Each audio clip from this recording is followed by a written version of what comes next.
পিতা মৃত্যু আবুল হাশেম খা, গ্রাম আউলিয়ারসর, উপজেলা কালকিনি, জেলা মাদারীপুর।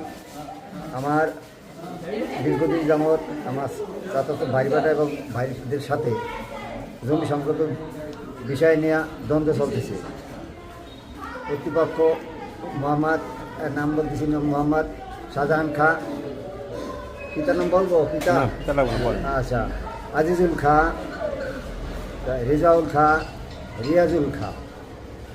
এরা আমি নামাজ পড়ে আসার পরে আমার ঘরের সামনে যাই আমাকে জমি সম্বন্ধে বিভিন্ন তর্ক বিতর্ক করতেছে কর্তৃপক্ষরা। তারপরে আমাকে হাত ধরে টানাটানি করতে হচ্ছে। তখন আমার মেয়ে নুসরাত জাহান মুক্তা আগে আসলে ভিডিও করতেছিল। ভিডিও করার সত্ত্বেও ওরে গলা টিপিয়া ধরে আমার কাছে ছিল, গলা টিপা ধরে ওরা একটা স্বর্ণের চেন ছিল নিয়ে গেছে এবং আমার মোবাইলটাও নিয়ে গেছে। কর্তৃপক্ষরা তখন আমার ঘরে বিভিন্ন ধরনের লাঠি সোটা দিয়া আঘাত করছে। আমি ঘরের ভিতরে ছিলাম এবং ব্যালকনি দিয়া অনেক কাছের গ্লাস এই দরিয়া মারছে। তখন এতে আমরা এই তিনজনে আঘাতপ্রাপ্ত হই।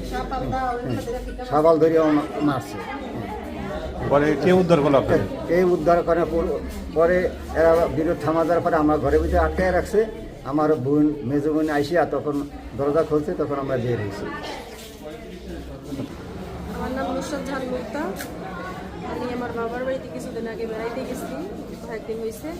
এরপরে আজকে সকাল দুপুর নাগাদ 2:30টার দিকে এরকম, তখন আমি আমার বাচ্চারা ভিতরে বসে খাবার খাওয়াইতে লাগছিলাম। আমি খাবার খাইতেছিলাম, তখন ওরা দরজার সামনে আব্বাই নামাজ পড়ে আসছে, তখন বসা ছিল। পরে আমি ভিতর থেকে আইসা দেখি কথাবার্তা তর্কতর্কি করে এবং আব্বার গায়ে হাত তুলে এরকম কাছাকাছি যায়। আমি আবার আমার হাতে মোবাইল ছিল, কাছাকাছি যাওয়ার পরে আমি বলছি তোরা দূরে সরে কথা বল, কাছাকাছি যাও কেন, হাত দাও কেন। তখন আমার উপরে অ্যাটাক করে, আমার গলায় চিপা ধরছে, আমার হাতে বাড়ি, আমার টানতে টানতে নিয়ে গেছে বাইরে নিয়ে আমার গায়ে অনেক আঘাত করছে, আমার মারছে, আমার জামা কাপড় ছিঁড়া বিড়া ফেলাইছে।